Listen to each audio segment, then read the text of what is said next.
The crystalline walls of the Galactic Hunters Guild headquarters soared impossibly high, their translucent surfaces reflecting the light of 3 setting suns. Sarah Chen stood at the base of the council chamber's entrance, her weathered bow slung across her back, feeling the weight of countless alien eyes upon her. The massive doors, carved from the bones of legendary prey, swung open with an echoing groan. "The human delegation may enter," announced a voice that seemed to vibrate through her bones. Sarah led her team into the chamber, their boots silent on the polished floor, a detail that didn't go unnoticed by Kextol, the ancient guild member whose compound eyes tracked their movement with unsettling precision. The chamber was arranged in towering tiers, each level hosting representatives of the galaxy's most lethal predatory species. The air thick with pheromones and warning scents, a biological display of dominance that made most prey species flee in terror. But humans weren't prey. Not anymore. "You dare to petition for entry into the Millennial Hunt?" The question came from Vexthor, a Drachnid warrior whose massive form rippled with natural armor plates and venomous spines. His translator barely contained the mockery in his voice. "With sticks and string." Sarah's team maintained their formation. Marco, their tracking specialist, to her left. Raj, wilderness expert, to her right. Diana and James, the assault specialists, covering their flanks. They moved like wolves, synchronized without obvious signals. "We do," Sarah replied, her voice carrying clearly through the chamber. She unslung her bow, a motion that caused several guild members to shift into defensive postures. "Would you care to test our primitive weapons?" honored Vexthor.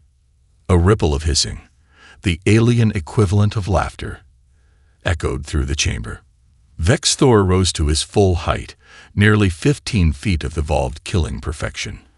"I accept your challenge, small prey." Kextol's movements drew attention as he scuttled forward on his many legs. "The challenge is accepted. The terms: if the human strikes Vexthor with their weapon, their petition will be given serious consideration. If they fail," his mandibles clicked in amusement. "Agreed," Sarah said, already knocking an arrow.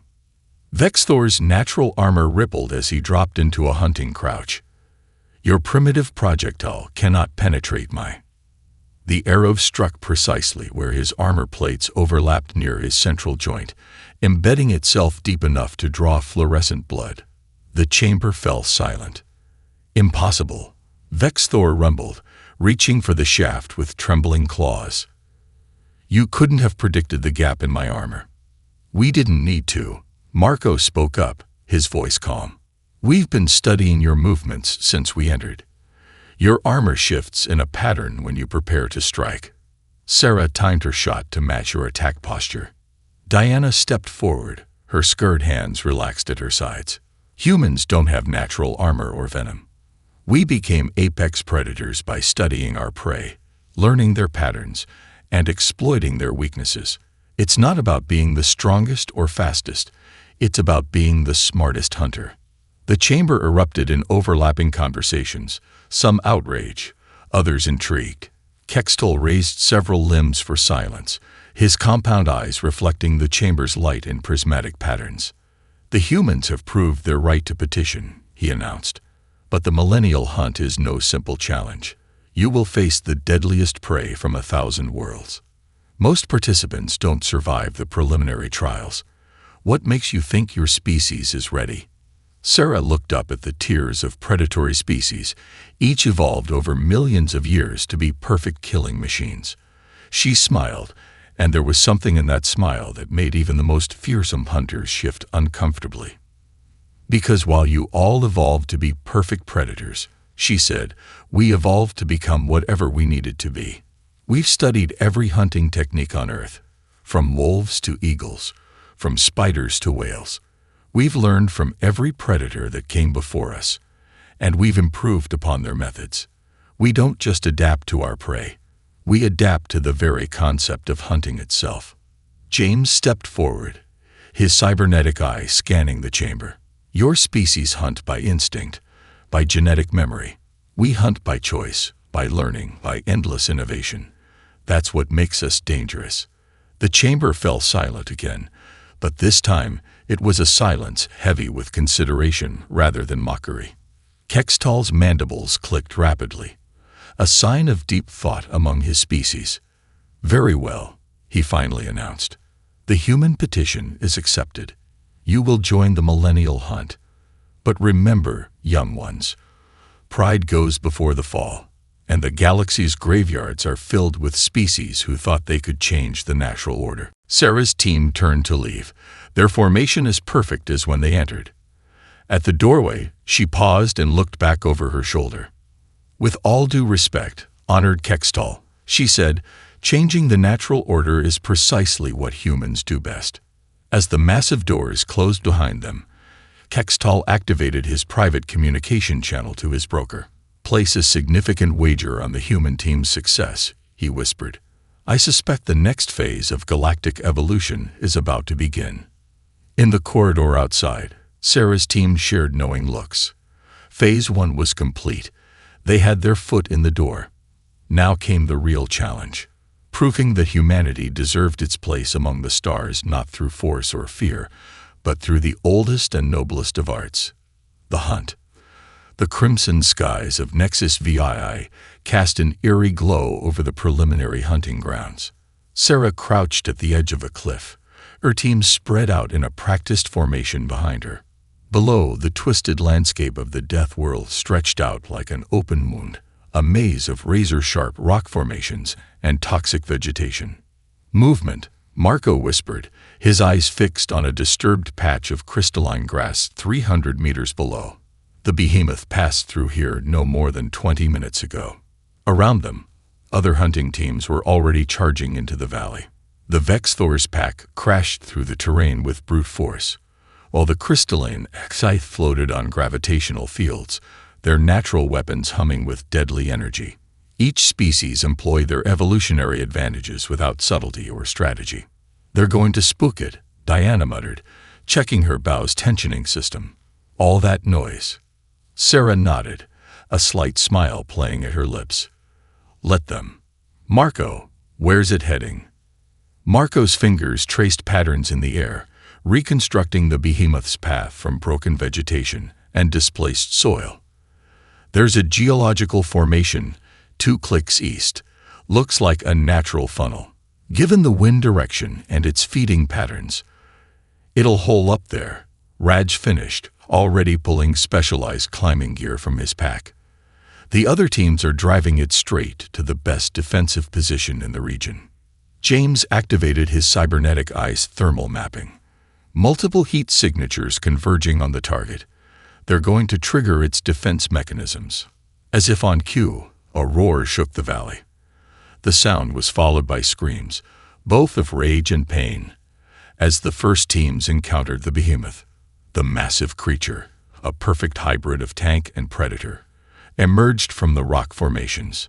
Its crystalline armor plates reflected the red sunlight like sheets of blood, and its multiple limbs ended in natural weapons that could shear through battleship armor.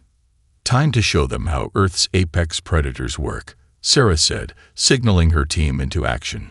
"Standard hunt pattern Delta."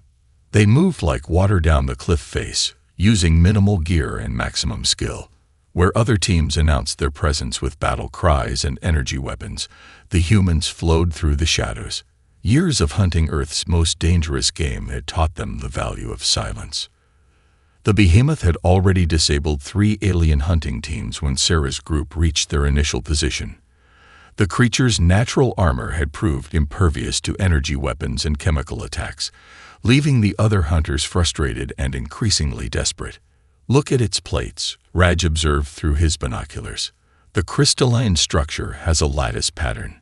There's got to be weak points where they connect." Sarah nodded. "Diana, James, set up the crossfire points. Marco, start the flush. Raj, you're with me on the high ground." The team dispersed like smoke. Diana and James moved to pre-selected positions, their movements so subtle that even the guild observers stationed above had trouble tracking them. Marco began laying down a complex pattern of scent markers, a technique learned from Earth's wolf packs, while Sarah and Raj climbed to overlook positions. The trap was laid in minutes. When it sprung, it was beautiful in its complexity. Marco's scent markers confused the behemoth's chemical sensors, while carefully placed sonic pulses, operating at frequencies chosen to aggravate but not enrage, guided the creature toward the natural funnel. The other teams watched in disbelief as the supposedly mindless beast followed an invisible path laid down by the humans. As the behemoth entered the kill zone, Diana and James launched their attack. Arrows, tipped with specially designed penetrators, struck precisely at the junction points of the creature's armor plates. Each shot was perfectly synchronized, hitting at exactly the same moment to maximize structural stress. The behemoth roared, but the damage was done.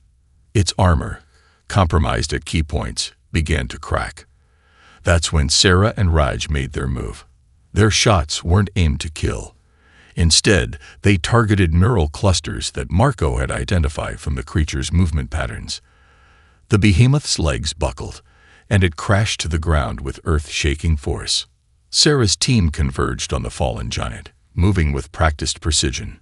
Each member knew their role in the killing stroke, a clean, quick death that minimized suffering while ensuring success. As the red sun set, the humans stood over their prey, their faces painted with its luminescent blood in patterns that echoed back to Earth's earliest hunters. The other teams gathered around, their previous mockery replaced with a wary respect. Kextel, observing from above, clicked his mandibles in satisfaction. "Notice," he said to his fellow guild observers, "how they hunt not with natural weapons or instinct, but with knowledge and coordination. They turned the very environment against their prey." "A lucky kill," one observer dismissed. "No," Kextel responded, watching as the humans efficiently dressed their kill, preserving useful parts with practiced skill. "This was instruction. They're teaching us something about the true nature of hunting, and I suspect this is only the first lesson." In the valley below, Sarah cleaned her bow while her team prepared to move out. The preliminary trial was complete, but she knew this was just the beginning. They had shown the guild a glimpse of humanity's hunting prowess. Now it was time to prove that they weren't just participating in the millennial hunt. They were going to revolutionize it. The winds of Glacius Prime howled across endless plains of ice, carrying crystals sharp enough to flay flesh from bone. Most hunting teams had retreated to their shelters, their natural armor and enhanced physiologies struggling against the planet's brutal environment. But in the swirling white chaos, 5 figures moved with deliberate purpose. "Tracks are fresh," Marco said, kneeling to examine a nearly invisible depression in the ice. His fingers, protected by smart fabric gloves, traced the subtle patterns. "Frost Stalker Pack, moving northeast. 6, maybe 7 individuals." Sarah nodded, her face shield automatically adjusting to the changing light conditions. The Frost Stalkers were this trial's prey. Apex predators that could mask their thermal signatures and blend perfectly with the frozen landscape.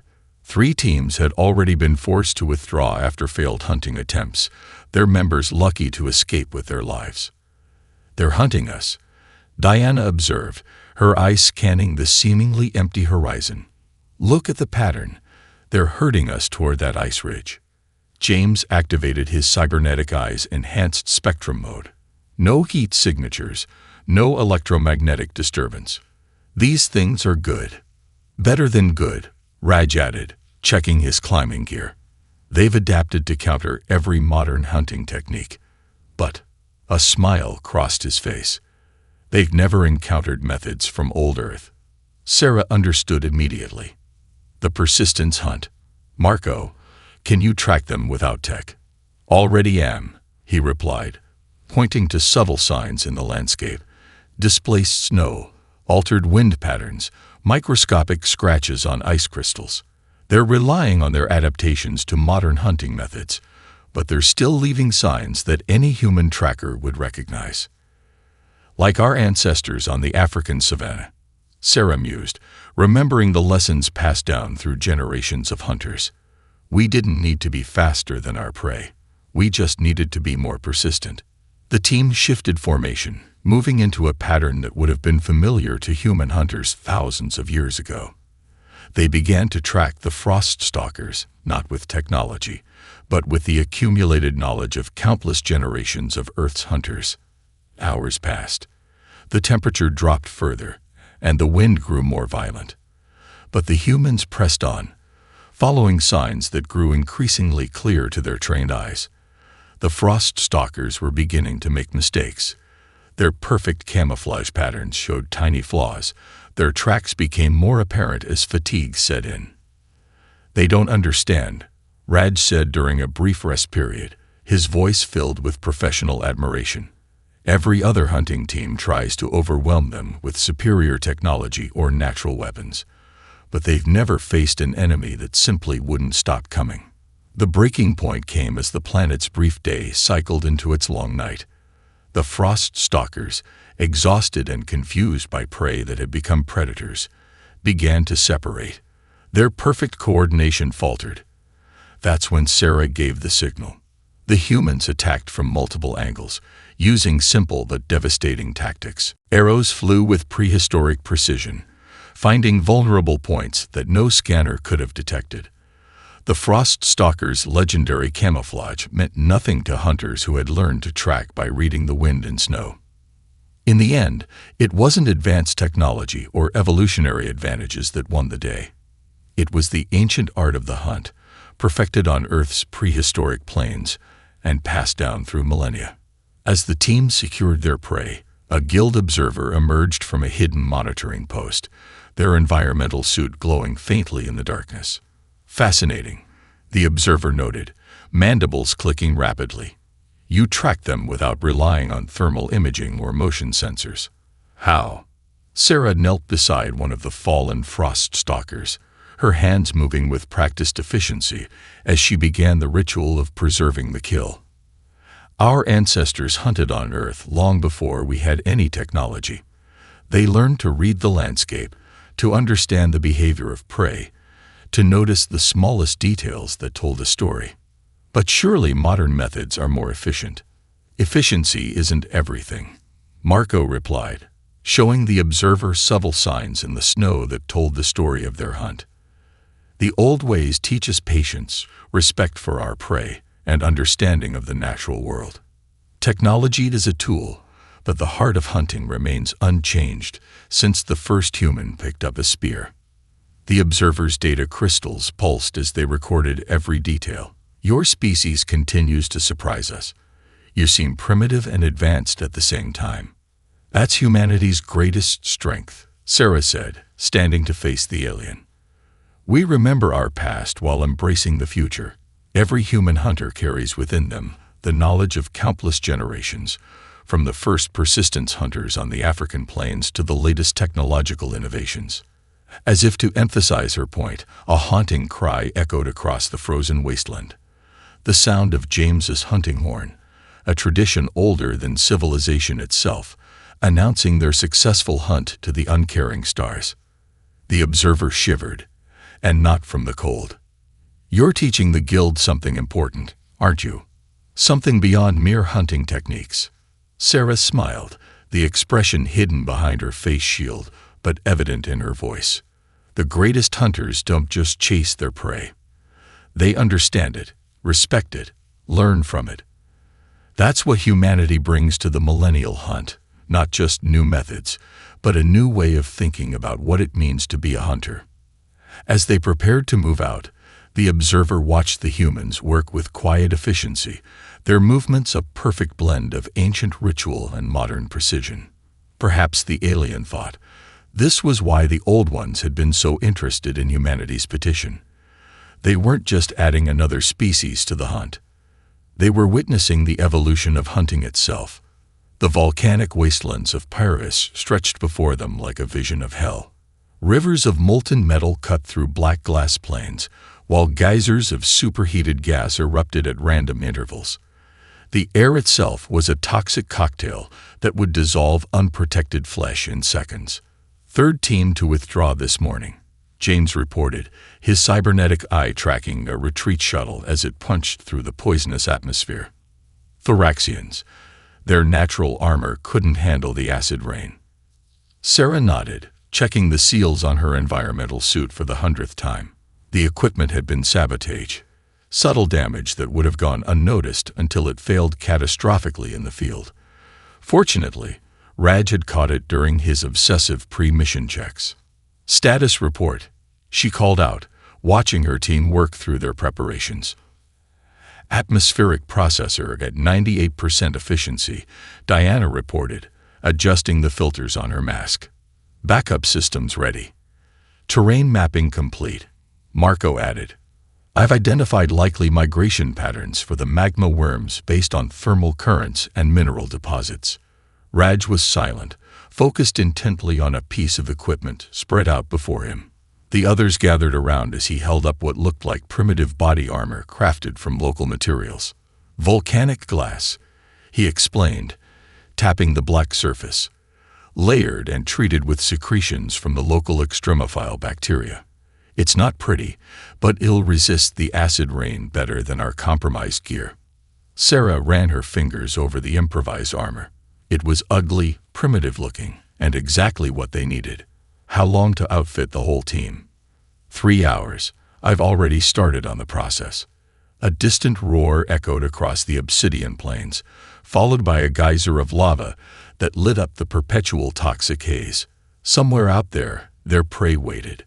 The legendary magma worms of Pyrvis, creatures that swam through molten metal as easily as fish through water. "They think they've crippled us," Sarah said, helping Raj with the armor construction. "But they've forgotten something fundamental about human hunters. We started with sticks and stones," Diana finished, grinning behind her mask. "Everything else is just an upgrade." The next 6 hours were a testament to human endurance and adaptability. While other teams relied on their natural resistances or high-tech solutions, Sarah's team moved across the lethal landscape like natives. Their improvised armor, combined with generations of experience in hostile environments, allowed them to go where even the most environmentally adapted species feared to tread. The hunt itself was a masterclass in human persistence. The magma worms were nearly impossible to track by conventional means. Their thermal signatures were lost against the background heat of their environment. But humans had been reading volcanic environments since before they had writing. "Look at the ripple patterns in the cooled magma," Marco pointed out. "The worm passed through here less than an hour ago. It's following the mineral-rich currents, just like ancient sea predators on Earth. They tracked their prey through the toxic hellscape for hours, their bodies streaming with sweat inside their environmental suits. Where other species would have overheated or exhausted themselves, the humans' unique ability to thermoregulate through sweating proved invaluable. That's why they targeted our cooling systems," James realized as they paused to rehydrate. "They didn't know we could compensate naturally." The breakthrough came when Diana spotted a pattern in the worm's movement. "It's not random. Look, it's following the magnetic fields generated by the liquid metal rivers. We can predict where it'll surface." Sarah's team set up their ambush with practiced efficiency. They used the very environment that was meant to kill them as a weapon, placing themselves at key points around a massive lava pool. When the worm surfaced, 100 meters of heat-resistant scales and crystalline teeth, they were ready. The battle was brief but intense. Specially treated arrows found gaps in the worm's armor, while coordinated movements forced it into an ever-tightening killing zone. When the final blow was struck, it wasn't with high technology or natural weapons, but with a spear crafted from volcanic glass and ancient skill. As the creature's massive form cooled into new land, the team performed their ritual preservation, adapting ancient hunting protocols to an alien environment. A guild observer, watching from a shielded platform, made notes with trembling appendages. "Impossible," the observer muttered. Their equipment was compromised. The environment should have killed them. Their primitive replacements shouldn't have worked. Sarah, overhearing through her comm system, laughed. "That's humanity's secret," she said, securing a trophy from their kill. "We don't just survive in hostile environments.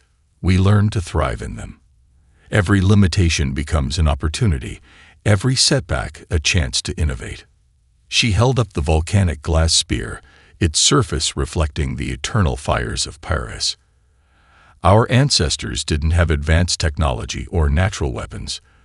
They had something better: the ability to take whatever their environment offered and turn it into tools of survival.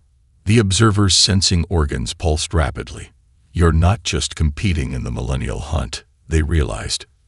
You're using it to teach the galaxy about human resilience. No, Sarah corrected, watching her team efficiently process their kill. We're teaching the galaxy about adaptation. The strongest survivor isn't the one with the best natural weapons or the most advanced technology. It's the one who can adapt to any situation and keep moving forward. As if to punctuate her words, another geyser of lava erupted nearby, illuminating the humans as they worked. In that hellish light, covered in improvised armor and wielding primitive weapons alongside advanced tech, they looked like something ancient and futuristic all at once, a species that had carried its hunting heritage from the African savanna to the stars. The bioluminescent jungles of Lumina pulsed with ethereal light, creating an ever-shifting maze of shadows and brilliance. Sarah's team moved silently through the underbrush, their movements calculated to mimic the natural rhythm of the alien forest. Above them, the Claw Brotherhood's hunting party crashed through the canopy, their natural stealth abandoned in their eagerness to eliminate the human competition. "They're getting sloppy," Marco whispered, his trained eyes picking up signs of the Brotherhood's passage. 3 different patterns of claw marks. They're not even trying to hide their numbers anymore. Diana adjusted her bow, the weapon's surface treated with light-absorbing compounds to prevent reflection. They think they're the hunters here. Classic apex predator overconfidence. The evidence of sabotage had been mounting over the past week. Equipment failures, misleading trail markers, even accidental toxic spore releases near the human camp. The Claw Brotherhood, one of the guild's most decorated hunting teams, had grown increasingly desperate to eliminate the human competition. "Raj," Sarah called softly. "Status on the preparations." "Everything's in place," he replied, checking a handheld sensor that monitored the forest's bioluminescent patterns, used their own tracking techniques against them. "They've been so focused on hunting us, they haven't noticed we've been learning their methods." The plan was elegantly simple, built on humanity's greatest hunting advantage: the ability to understand and exploit the psychology of their prey. The Claw Brotherhood, like many apex predator species, relied heavily on instinct and natural hunting patterns that could be predicted, manipulated, and turned against them. James's cybernetic eye tracked multiple heat signatures moving through the canopy. "They're following the exact route we laid out.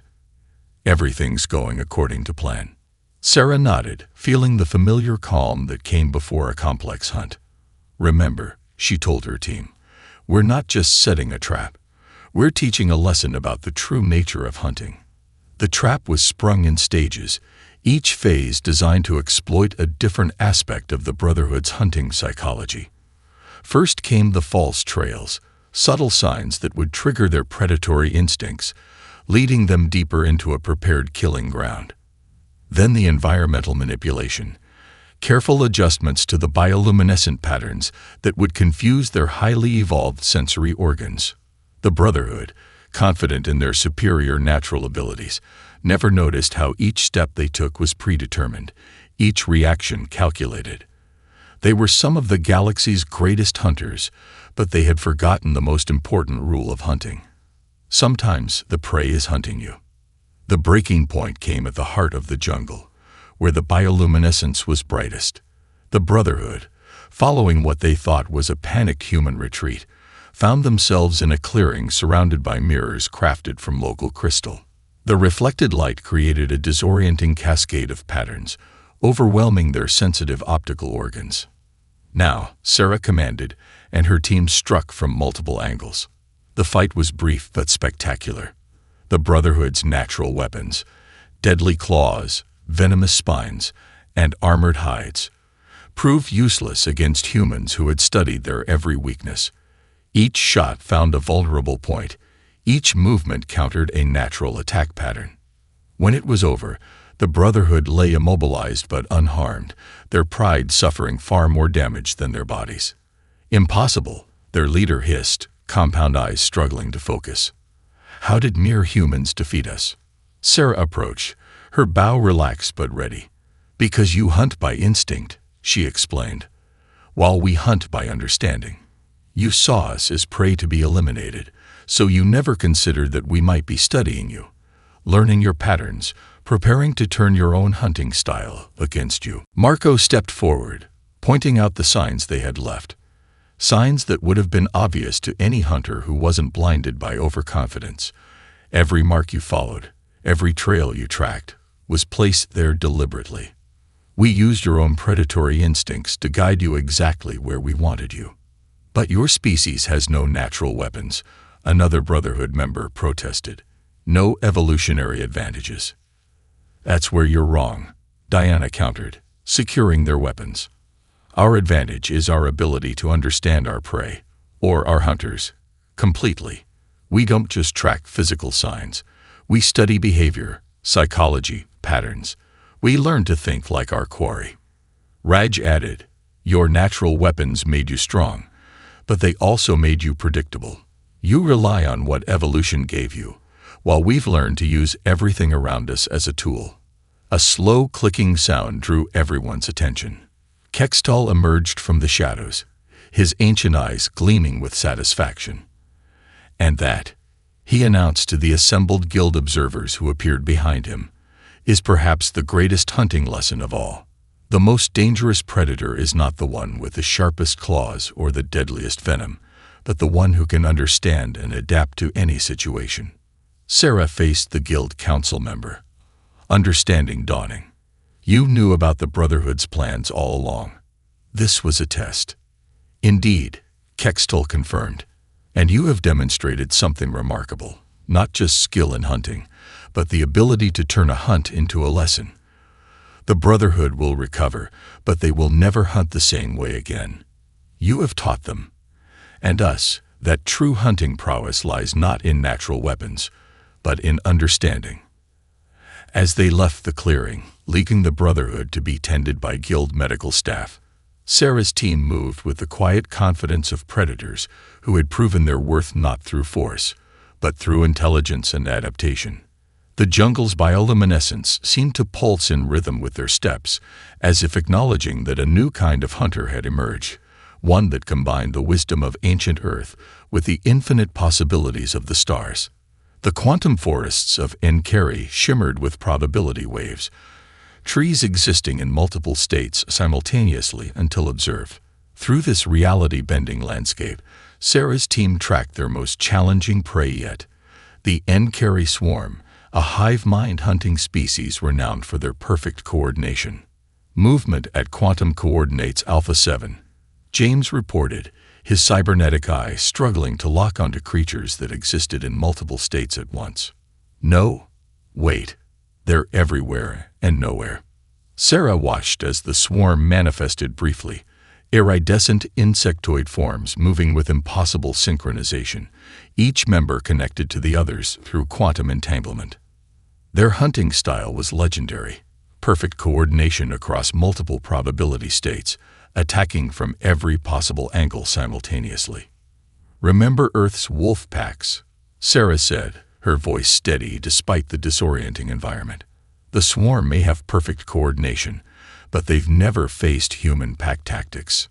Marco nodded, already laying out a complex pattern of quantum markers, special devices that could maintain fixed points in the probability field. "They think in binary, success or failure, catch or miss. But human hunters learn to think in possibilities, in backup plans and adaptation."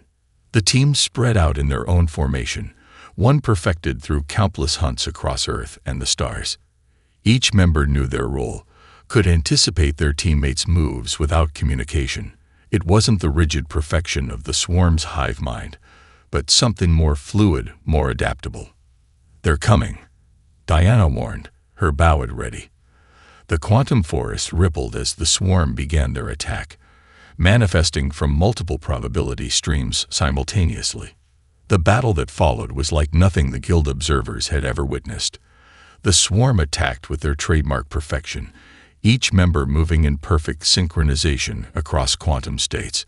But the humans responded with something different, an organic, evolving defense that seemed to anticipate and counter each move.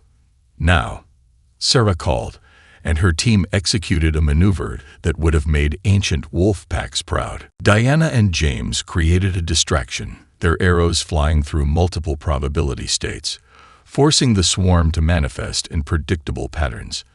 Meanwhile, Marco and Raj moved through the quantum fluctuations like water, using the swarm's own coordination against them. When one probability line was blocked, they simply flowed into another, maintaining their hunt through sheer adaptability. Their coordination is breaking down, Marco observed, noting how the swarm's movements became increasingly erratic. They can't predict us because we're not moving according to any fixed pattern. Sarah saw the opportunity and took it. Switch to hunting pattern Omega, the one we learned from studying killer whale pods on Earth. The team seamlessly transitioned into a new formation, one that mimicked how orca pods would isolate and disorient their prey. In the quantum forest, this ancient Earth hunting technique proved devastatingly effective against even the most advanced alien swarm intelligence. The Enkari swarm, faced with hunters who could adapt faster than their hive mind could compute, began to fragment. Their perfect coordination became their weakness. When one part of the swarm was confused, the entire collective felt the disruption. They're trying to retreat into higher probability states, James reported, tracking their quantum signatures. Let them, Sarah commanded. Force them to choose a single reality. The team executed the final phase of their hunt, herding the swarm through ever-narrowing probability channels until they had no choice but to manifest fully in base reality. The sight was incredible. Thousands of iridescent forms materializing simultaneously, their hive mind temporarily broken by human hunting ingenuity. As the swarm surrendered, a guild observer approached, their own form shifting through multiple states. Remarkable, they said, voice resonating across probability lines. You defeated quantum-linked perfect coordination with improvisation. With understanding, Sarah corrected, securing their quarry. The swarm's perfect coordination is based on processing every possibility and choosing the optimal path. But human hunters learned long ago that there isn't always a single perfect solution. Sometimes, Raj added, the best hunting strategy is to be unpredictable, to adapt moment by moment based on what your prey does, not what they're statistically likely to do. Marco gestured to their quantum markers, now forming a complex web through the forest. We learned from every pack hunter on Earth, wolves, lions, orcas, even human tribal hunters. Each taught us something about coordination that goes beyond mere synchronization. Diana smiled, running her hand through a probability wave. The swarm thinks like a supercomputer, calculating every possibility. We think like predators, understanding that sometimes instinct and adaptation are more powerful than perfect calculation. The observer's form stabilized as they processed this information. You're suggesting that true hunting prowess lies not in perfect coordination, but in perfect adaptation. Exactly, Sarah confirmed, watching as her team efficiently secured their quantum-shifting prey. Earth's pack hunters didn't survive for millions of years because they were perfectly coordinated. They survived because they could adapt to any situation, work together in ways that evolved as needed. The quantum forest shimmered around them, reality waves settling into more stable patterns.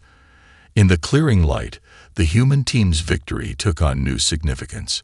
They had proved that their ancient hunting heritage, the accumulated wisdom of countless species and generations, could overcome even the most advanced alien hunting techniques. As they prepared to transport their quarry back to the guild assessment area, Sarah caught glimpses of her team in multiple probability states, each version showing the same determined focus, the same coordinated movement, the the same ancient hunting spirit that had carried humanity from Earth's savannas to the quantum forests of distant stars. The Shadow Leviathan's domain stretched across 3 different dimensions, a maze of twisted spacetime where the laws of physics were more suggestion than rule. In the history of the Galactic Hunters Guild, no team had ever successfully captured this legendary creature, a being that had evolved to counter every known hunting technique in the galaxy. Sarah's team stood at the threshold of a dimensional rift, their equipment modified to handle the strain of cross-dimensional travel. Around them, the remaining competing teams prepared for their own attempts, each confident that their species' natural advantages would prove decisive. The Leviathan has adapted to counter every evolutionary hunting advantage in the known galaxy, Kextal announced to the assembled hunters. It can match the speed of the Vorax, the strength of the Drachnid, even the quantum coordination of the Enkari swarm. Many consider it unkillable. Sarah checked her bow one last time, the weapon now a hybrid of ancient design and cutting-edge technology. Everything can be hunted, she said quietly. It's just a matter of understanding. Final equipment check, she called to her team. Each member responded in turn, their gear a unique blend of traditional hunting tools and dimensional stabilizers. Marco studied the dimensional distortions with expert eyes. The Leviathan's movement patterns are complex, but there's something familiar about them. Reminds me of how deep-sea predators use pressure zones to disorient their prey. That's it, Raj exclaimed, pulling up old Earth marine biology data on his handheld. It's using the dimensional boundaries like thermoclines in the ocean. We can track it the same way ancient Pacific Islanders tracked whales. The revelation sparked a cascade of connections. Each team member began linking the Leviathan's apparently impossible hunting patterns to Earth examples. Its dimensional shifting matched the camouflage techniques of octopi. Its attack patterns paralleled those of ambush predators like trapdoor spiders. It's not unkillable, Diana realized. It's just using variations of hunting techniques that Earth's predators mastered millions of years ago. We've been studying creatures like this our entire evolutionary history. James's cybernetic eye mapped the dimensional fluctuations. If we combine everything we've learned, persistence hunting, pack tactics, environmental adaptation, we can hunt it, Sarah finished, not by trying to match its abilities, but by understanding them. Everyone switched to integrated hunting protocols. We're going to use every technique humanity has ever developed. The hunt that followed was unlike anything the Guild had ever witnessed.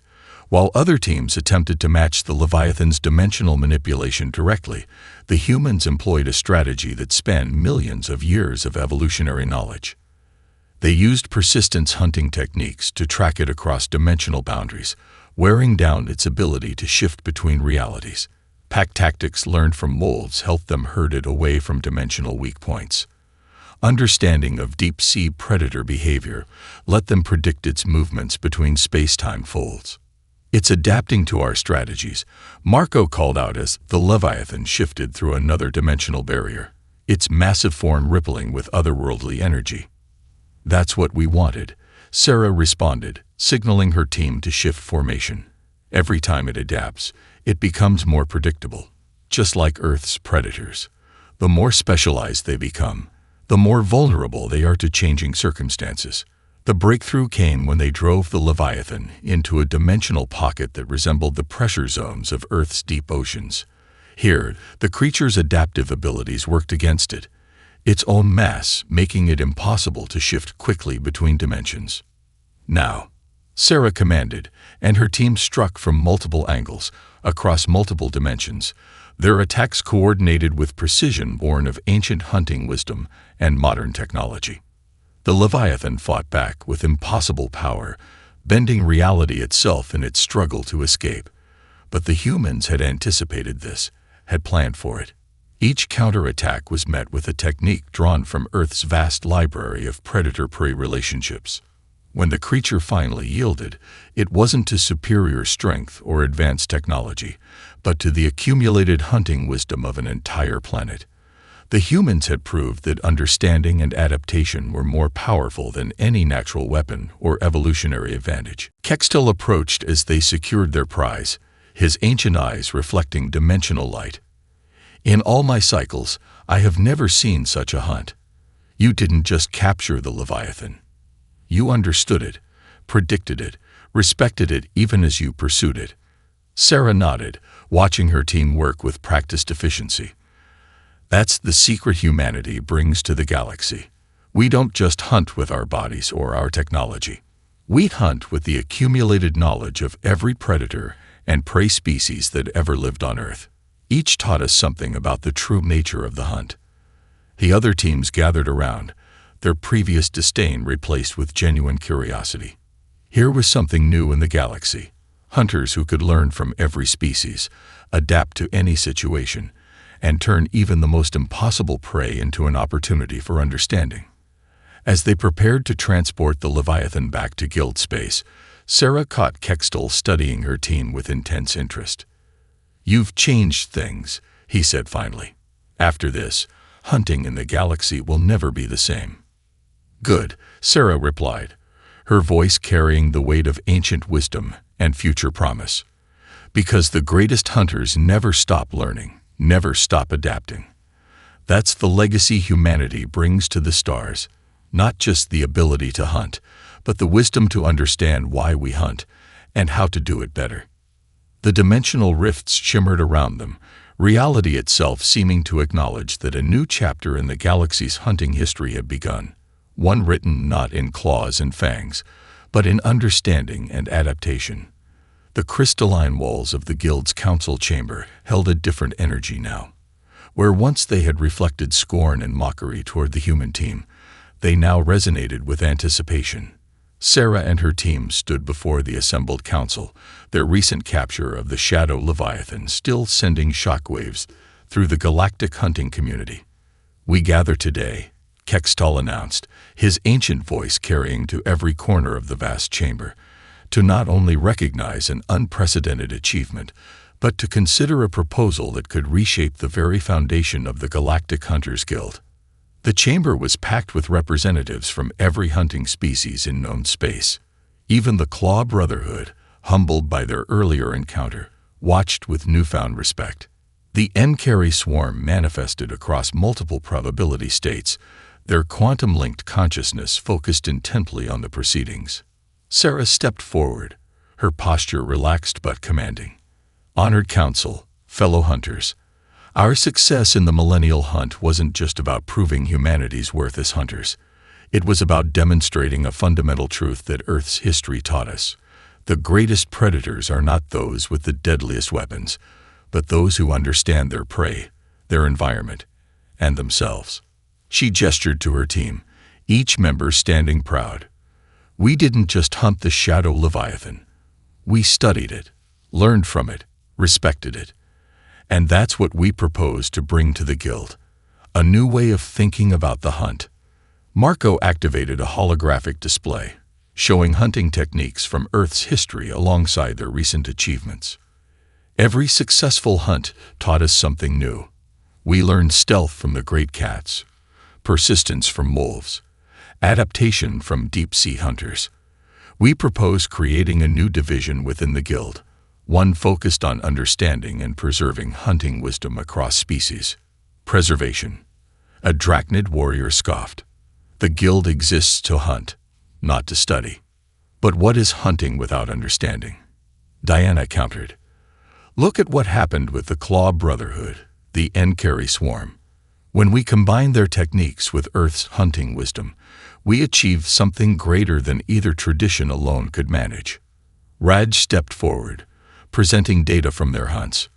"We're not suggesting abandoning traditional hunting methods. We're proposing evolution.